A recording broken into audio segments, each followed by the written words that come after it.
Hello friends, welcome to this video. In today's video we are going to learn a spoken English sentence structure has to have to। तो आज के video में आप सभी का स्वागत है। आज के वीडियो में हम स्पोकन इंग्लिश सेंटेंस में हैज़ टू हैव टू से बनने वाले सेंटेंस के इंट्रोगेटिव नेगेटिव सेंटेंस जिसमें टाइप 1 और टाइप 2 के सेंटेंस की स्ट्रक्चर को समझेंगे। तो चलिए वीडियो शुरू करते हैं।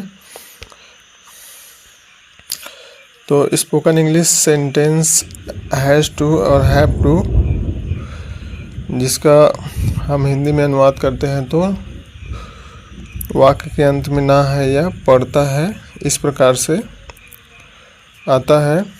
तो इसके पहले वाले वीडियो में हम हैज़ टू और हैव टू के affirmative sentence, negative sentence, interrogative sentence type 1 और टाइप 2 के बारे में सीख चुके हैं। आज के वीडियो में हम इंट्रोगेटिव नेगेटिव सेंटेंस टाइप 1 और टाइप 2 के सेंटेंस की स्ट्रक्चर को समझेंगे और सेंटेंस बनाने का प्रैक्टिस करेंगे। तो चलिए हम यहाँ पर इंट्रोगेटिव नेगेटिव सेंटेंस टाइप 1 की स्ट्रक्चर को समझते हैं। तो हमें सेंटेंस के स्टार्टिंग में हेल्पिंग वर्ब डू या डज लिखना होता है, जिसका पहला अक्षर हमें बड़ा लिखना होता है। उसके बाद हमें सब्जेक्ट लिखना होता है और हम सब्जेक्ट के अनुसार ही सेंटेंस में डू या डज लगाते हैं। उसके बाद हमें सेंटेंस में नॉट लिखना होता है। नॉट के बाद हमें सेंटेंस में हैव टू लिखना होता है।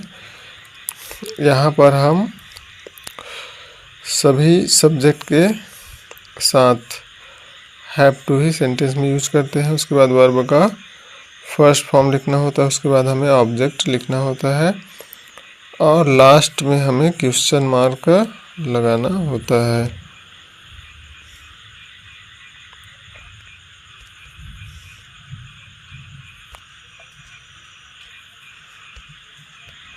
इस प्रकार से एग्जाम्पल्स।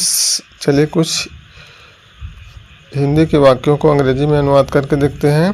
तो जैसे कि यहाँ पर एग्जाम्पल में पहला हमारा हिंदी वाक्य है, क्या श्याम को नहीं पढ़ना पड़ता है। तो जैसा कि आप उदाहरण में देख सकते हैं कि सेंटेंस की शुरुआत में क्या है और वाक्य में नहीं है और वाक्य के अंत में पढ़ता है और प्रश्नवाचक चिन्ह है। तो इस प्रकार का वाक्य हमारा इंट्रोगेटिव नेगेटिव सेंटेंस टाइप 1 है, जो कि हैव टू और हैज़ टू के स्ट्रक्चर से बनेगा। तो यहाँ पर हमारा सब्जेक्ट श्याम, जो कि सिंगुलर सब्जेक्ट है यानी सिंगुलर नेम है, एक वचन नाम है। तो इसके पहले हमें सेंटेंस में डज लिखना होगा। उसके बाद सब्जेक्ट हम श्याम लिखेंगे और उसके बाद हमें सेंटेंस में नॉट लिखना होगा स्ट्रक्चर के अनुसार। फिर हमें सेंटेंस में हैव टू लिखना होगा। फिर यहाँ पर वर्ब हमारा पढ़ना है, तो इसके लिए हम सेंटेंस में रीड लिखेंगे, वर्ब का फर्स्ट फॉर्म, और उसके बाद हम लास्ट में क्वेश्चन मार्क लगा देंगे। तो क्या श्याम को नहीं पढ़ना पड़ता है, इसका इंग्लिश हो जाएगा does Shyam not have to read. चलिए आगे हम अगला एग्जाम्पल्स देखते हैं, यानी अगले उदाहरण को अंग्रेजी में सेंटेंस स्ट्रक्चर की मदद से बना के देखते हैं। तो हमारा अगला हिंदी वाक्य है, क्या आपको अंग्रेजी नहीं सीखना है। तो यहाँ पर भी आप देख सकते हैं कि वाक्य के शुरुआत में क्या है, जो कि इंट्रोगेटिव नेगेटिव टाइप 1 के सेंटेंस की पहचान है और वाक्य में नहीं है और वाक्य के अंत में ना है। तो यहाँ पर ना है हमें बताता है कि इस प्रकार का सेंटेंस हैज़ टू या हैव टू सेंटेंस स्ट्रक्चर की मदद से बनेगा। तो यहाँ पर हम सब्जेक्ट आपको है, तो इसके लिए हम सब्जेक्ट यू लिखेंगे। यू के पहले हमें सेंटेंस में डू लगाना होगा। उसके बाद हम नॉट लिखेंगे, फिर हैव टू और उसके बाद यहाँ पर हमारा वर्ब सीखना है। तो यहाँ पर लर्न लिखेंगे, उसके बाद हम ऑब्जेक्ट लिखेंगे और लास्ट में क्वेश्चन मार्क लगाएंगे। तो क्या आपको अंग्रेजी नहीं सीखना है, इसका इंग्लिश हो जाएगा do you not have to learn English, और लास्ट में क्वेश्चन मार्क लगा देंगे। चलिए आगे अगला एग्जाम्पल देखते हैं। क्या हमें गृह कार्य नहीं लिखना है। तो यहाँ पर हमारा सब्जेक्ट हमें है, तो इसके लिए हमें वी लिखना होगा और वी के साथ में हम डू लगाएंगे और उसके बाद हम नॉट लिखेंगे, फिर हैव टू, और यहाँ पर हमारा वर्ब लिखना है तो राइट लिखेंगे और उसके बाद ऑब्जेक्ट गृह कार्य को होमवर्क लिखेंगे और लास्ट में क्वेश्चन मार्क लगाएंगे। तो क्या हमें गृह कार्य नहीं लिखना है, इसका इंग्लिश हो जाएगा do we not have to write homework. तो इसी प्रकार से आप इस सेंटेंस स्ट्रक्चर को ध्यान में रखकर बहुत सारे अंग्रेजी के वाक्य बना सकते हैं और हिंदी वाक्यों को आसानी से अंग्रेजी में अनुवाद कर सकते हैं। तो अगला जो हिंदी वाक्य है इसको आप सेंटेंस स्ट्रक्चर की मदद से बनाने का प्रयास करें और कमेंट बॉक्स में इसकी इंग्लिश क्या होगी इसे लिखकर बताएं। क्या आपको अंग्रेजी नहीं बोलना है? तो यह आपके लिए होमवर्क है। हैव टू सेंटेंस स्ट्रक्चर में टाइप 1 इंट्रोगेटिव नेगेटिव सेंटेंस की स्ट्रक्चर एग्जांपल समझ लेने के बाद चलिए आगे हम टाइप 2 इंट्रोगेटिव नेगेटिव सेंटेंस के सेंटेंस स्ट्रक्चर को समझते हैं। तो यहाँ पर हमें सेंटेंस की शुरुआत में WH क्वेश्चन वर्ड लिखना होता है, उसके बाद हमें हेल्पिंग वर्ब डू या डज लिखना होता है, उसके बाद हमें सेंटेंस में सब्जेक्ट लिखना होता है, सब्जेक्ट के बाद में नॉट लगाना होता है, नॉट के बाद में हमें हैव टू लिखना होता है और हैव टू के बाद में वर्ब का फर्स्ट फॉर्म, उसके बाद ऑब्जेक्ट और लास्ट में क्वेश्चन मार्क लगाना होता है। तो इस प्रकार से has to have to sentence structure interrogative negative sentence type 2 की सेंटेंस स्ट्रक्चर होती है। तो यहाँ पर हम ध्यान रखेंगे कि यदि हमारा सब्जेक्ट ही है, सी है, इट और नेम सिंगुलर है यानी एक वचन नाम है, अकेला नाम है, तो उसके पहले हमें सेंटेंस में डज लगाना होता है। तथा यदि हमारा सब्जेक्ट आई यानी मैं, वी यानी हम, दे यानी वे, यू यानी तुम या आप, नेम यानी प्लूरल यानी नाम, दो या दो से अधिक नाम हो तो इनके पहले हमें सेंटेंस में डू लगाना होता है। तो इसे हम ध्यान में रखेंगे। चलिए एग्जांपल्स के जरिए समझते हैं। तो जैसे कि यहाँ पर हमारा उदाहरण है राम को स्कूल क्यों नहीं जाना है।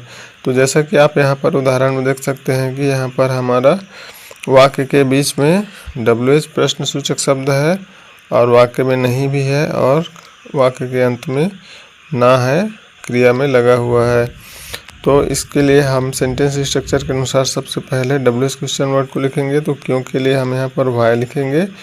उसके बाद हम यहाँ पर सब्जेक्ट को ध्यान में रखेंगे। सब्जेक्ट राम है यानी सिंगुलर नेम है, तो इसके पहले हमें सेंटेंस में डज लगाना होगा।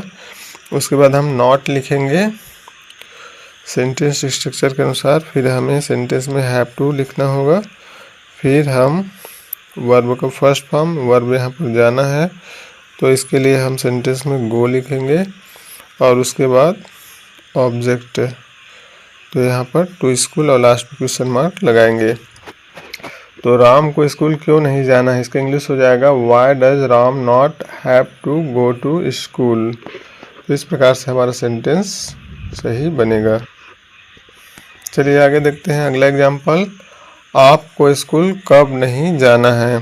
तो यहाँ पर भी आप देख सकते हैं वाक्य में प्रश्नसूचक शब्द कब है और वाक्य में नहीं है और वाक्य के अंत में ना है या फिर पढ़ता है, इस प्रकार से हो सकता है। तो यहाँ पर हम सबसे पहले सेंटेंस स्ट्रक्चर के अनुसार प्रश्नसूचक शब्द को लिखेंगे। तो कब के लिए हम इंग्लिश में व्हेन लिखेंगे, WHEN। उसके बाद यहाँ पर हमारा सब्जेक्ट आपको है यानी यू है, तो यू के पहले हमको डू लगाना होगा।